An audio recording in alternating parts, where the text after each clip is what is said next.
The banking Guru channel में आपका स्वागत है। आज हम अपनी इस वीडियो में रिजर्व बैंक ऑफ इंडिया द्वारा मॉनेटरी पॉलिसी में जो चेंजेस की गई हैं उन्हें डिस्कस करेंगे और उसका इम्पैक्ट हमारी इन्वेस्टमेंट्स पे कैसे होगा उसे डिस्कस करेंगे। आरबीआई गवर्नर श्री शक्तिकांत दास जी ने 50 बेसिस पॉइंट्स रिपो रेट बढ़ा दिया। पहले उन्होंने 40 बेसिस पॉइंट बढ़ाया था और बढ़ाने का मेन कारण जो है बढ़ती हुई महंगाई, इन्फ्लेशन का इंक्रीज की वजह से उन्होंने बढ़ा दिया। सबसे पहले इसका इम्पैक्ट जितने भी तरह के लोन्स हैं उनका इंटरेस्ट रेट बढ़ जाएगा। जो EBLR लिंक्ड लोन्स हैं उनका रेट ऑफ इंटरेस्ट तो स्ट्रेट वे 50 बेसिस पॉइंट, पहले 40 बेसिस पॉइंट बढ़ गया था, अब 50 बेसिस पॉइंट सीधा उनका इंटरेस्ट रेट बढ़ जाएगा। जिनका EBLR के साथ लिंक नहीं है रेट्स, जो MCLR के लिंक रेट्स हैं, वो over a period of time से महीना, 2 महीने, 3 महीने में उनके रेट्स भी बढ़ जाएंगे।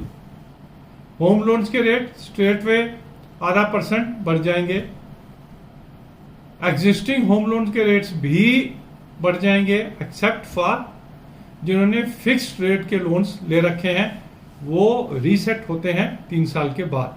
टू दैट एक्सटेंट उनके रेट्स इमीडिएटली नहीं बढ़ेंगे, 3 साल के बाद जाके वो रीसेट होंगे।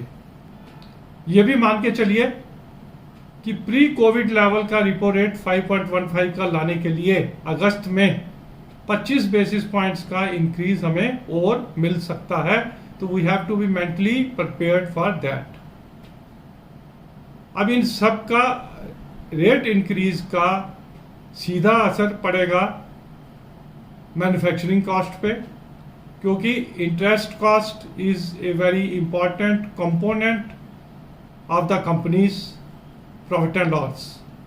वो कंपनी जो इसको आगे कंज्यूमर्स को शिफ्ट नहीं कर पाएंगी, उनके नेट इंटरेस्ट मार्जिन्स भी इंपैक्ट हो सकते हैं। जो कंपनीज हैवी डेट लेके अपना काम करती हैं उनका ज़्यादा इंपैक्ट पड़ेगा, क्योंकि उनका इंटरेस्ट कॉस्ट उनकी ज़्यादा होती है। दैट मीन जो इंफ्रास्ट्रक्चर रिलेटेड हैं, जहाँ कैपेक्स ज़्यादा होता है, उनको इन सब का इम्पैक्ट ज़्यादा पड़ेगा। और आने वाले समय में भी जो इंटरेस्ट रेट्स इंक्रीज होंगे उसका इम्पैक्ट उस पर ज़्यादा पड़ेगा।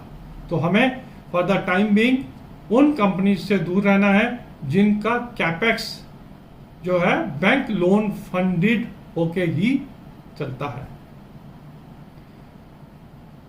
एक सेक्टर जिसका direct impact in rate hikes का नहीं पड़ेगा वो है IT सेक्टर, क्योंकि जनरली IT कंपनी जो है कैश रिच रहती हैं, तो उन पे इम्पैक्ट नहीं पड़ेगा।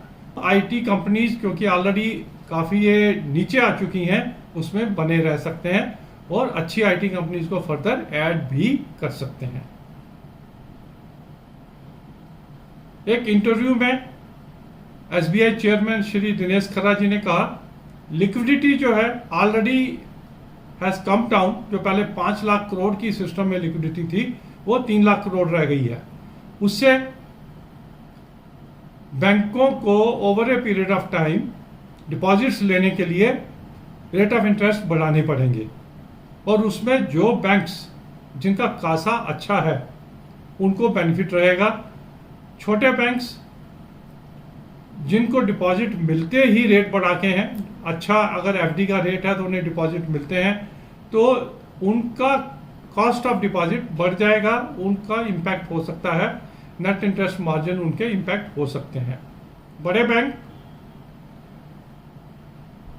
For the time being they will get benefited, क्योंकि लोन्स के रेट बढ़ जाएंगे और डिपॉजिट के रेट आहिस्ता आहिस्ता बढ़ेंगे।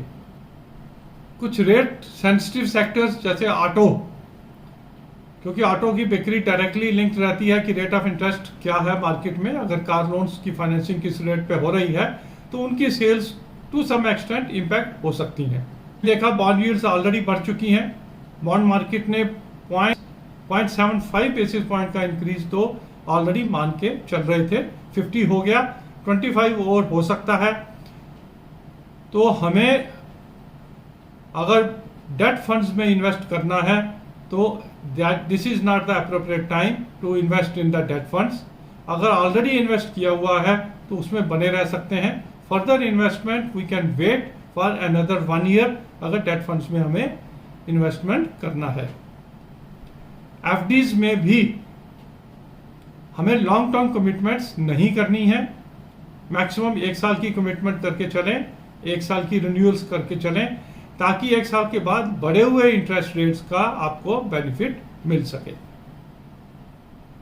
इन्फ्लेशन का अभी भी कंसर्न आरबीआई गवर्नर ने शो किया है, क्योंकि ये इंपोर्टेड इन्फ्लेशन है, इंटरनेशनल इन्फ्लेशन है, अभी इमीडिएटली कंट्रोल में आती नहीं दिख रही है।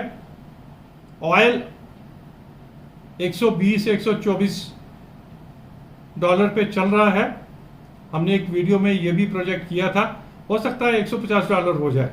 इसकी वजह से एक स्टॉक जो बेनिफिटेड रहेगा वो है ओएनजीसी। ओएनजीसी में बन के रहिए।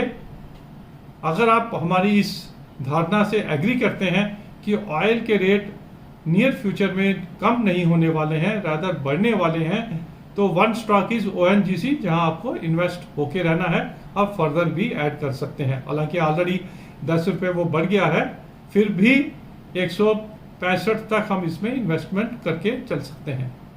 आरबीआई गवर्नर द्वारा कोऑपरेटिव बैंक्स को फर्दर लिमिट्स एनहांस करके दी गई हैं हाउसिंग लोन करने के लिए।